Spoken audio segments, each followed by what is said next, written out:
I've made some improvements to my retro reader style addition to Adobe Reader. I just thought I'd like to share with you.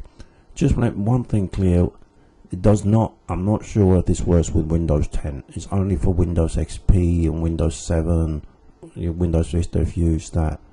I don't know because I don't know, I haven't tried Windows 10, I'm not really that interested. That's besides the point.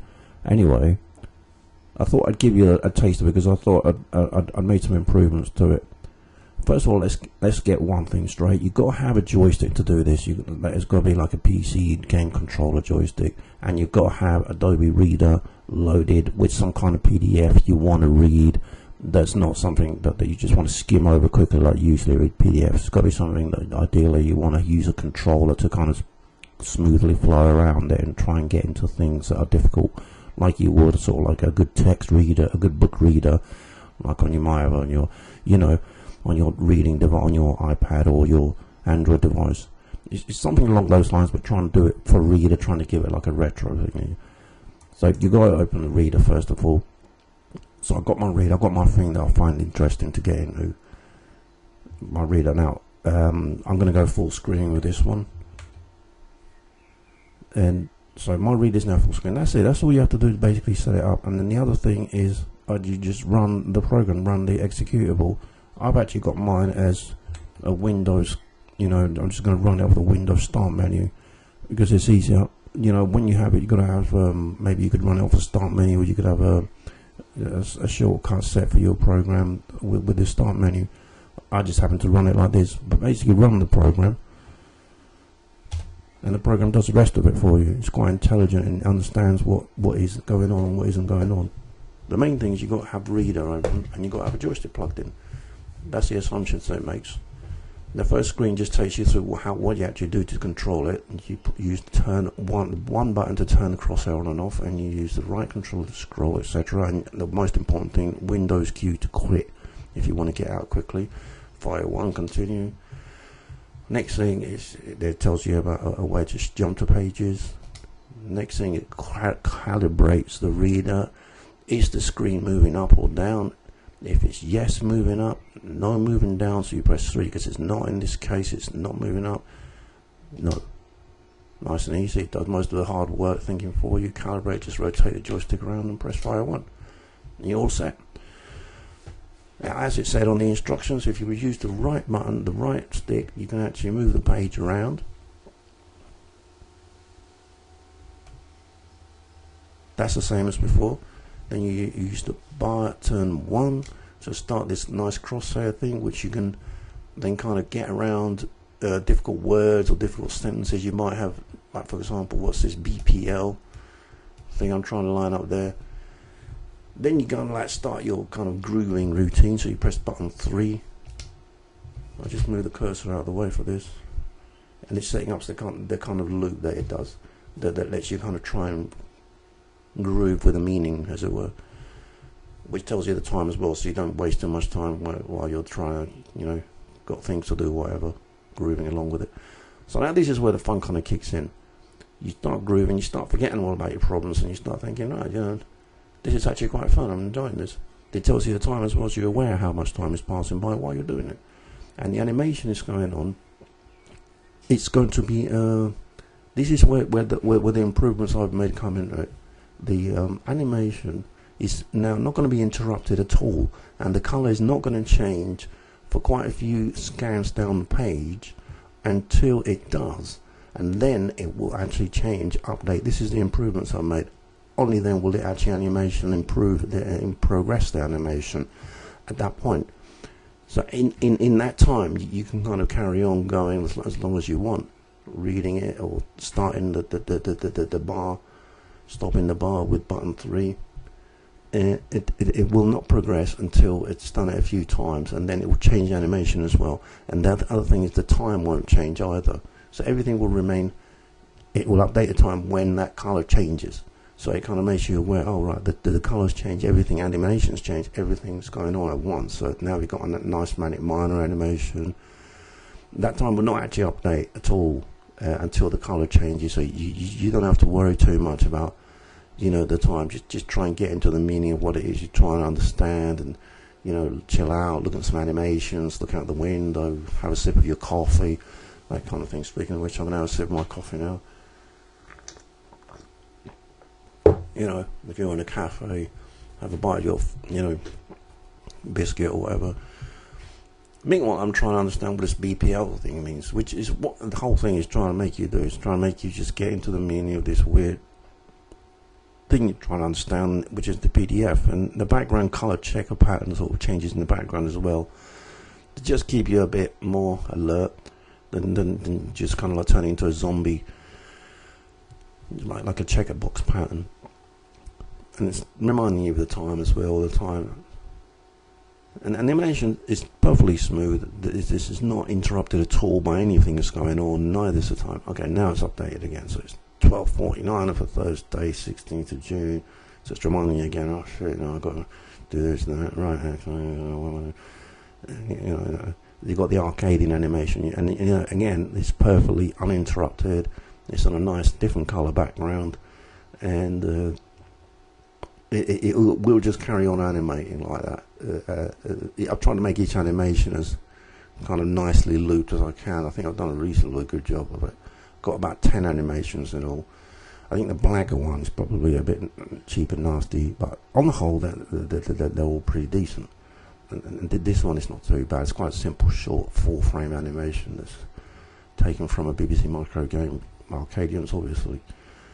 And you can see that the smoothness of the experience it's nice. It's telling you the time, and again, nothing's glitching. Everything's going through very smoothly, and the animation will not change until a few times of scans.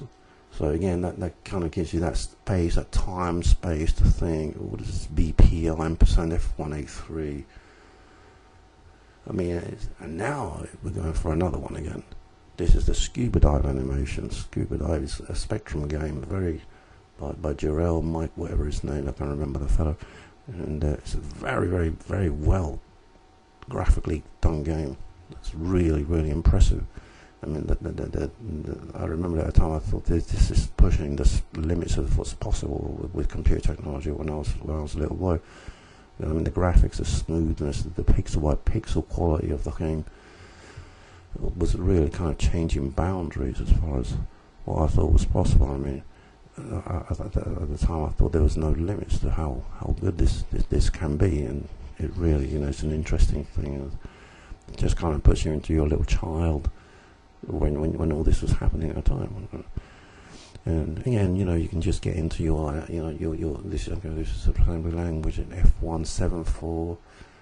Is the memory address, the instruction appears, blah blah blah. It's quite technical. It's nothing that I can just kind of like quickly digest and throw out.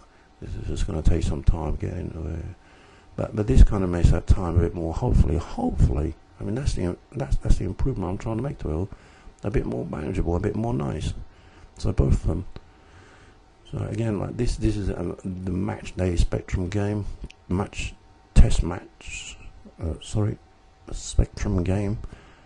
The fella here is obviously a ZX Spectrum Basic programmer who's who's done some nice, tried to animate some nice guys running across the field and bowling at each other and trying to run across. I've tried to capture the animations of it as best as I could, and obviously there's only so much space you can use in the scrolling line while keeping it all nice and smooth. But it's still a job,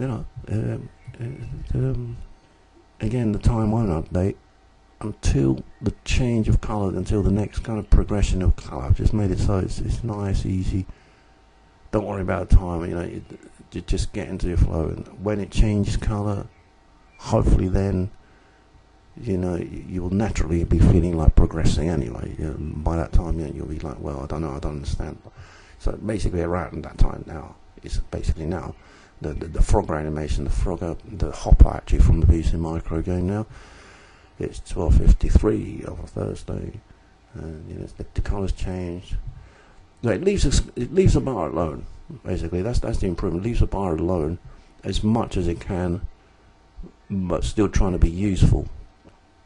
while helping you to understand what's happening. So I am getting the feeling it's time to go on. So I cancel the animation. Let's move with the left stick. You move the crosshair around, by the way.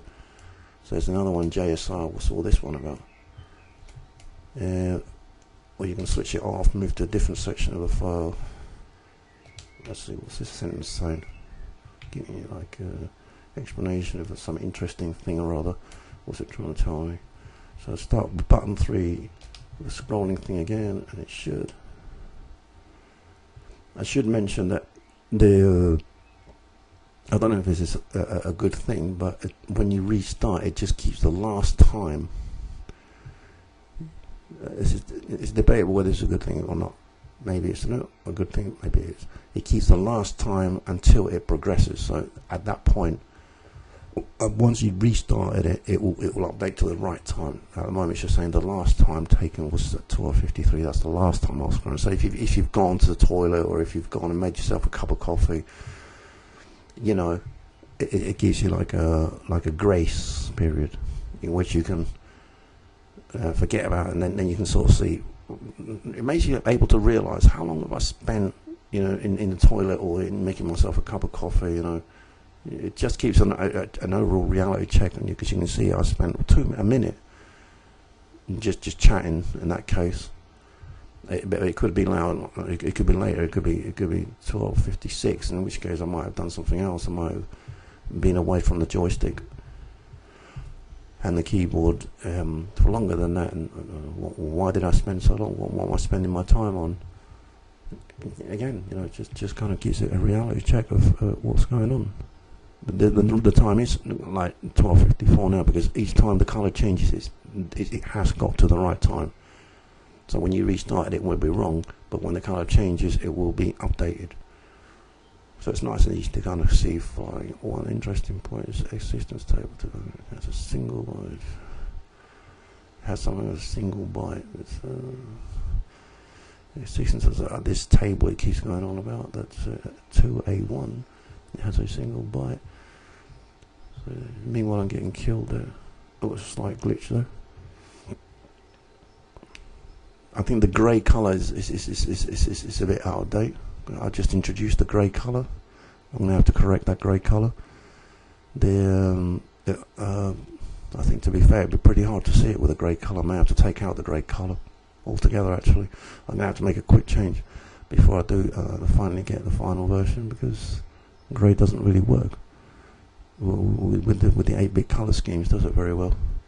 Especially spectrums, because the grey is quite often used for the main character. So I'm going to have to just take out the grey bar colour. I think that'd be the easiest way. But anyway, I hope you get the idea. When you want to quit, just Windows Q. It's all gone. Actually, there's a bit of a glitch, but that will just disappear when you scroll off.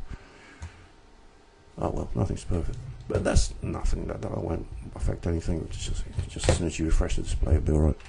Okay, hope you enjoyed it. I'm going to go back to my usual desktop. There's my reader. The program's gone. As you can see, there's nothing else. It was just reader, and my joystick's still plugged in. I can leave a joystick plugged in, or I can, you know, wait until I use it another time.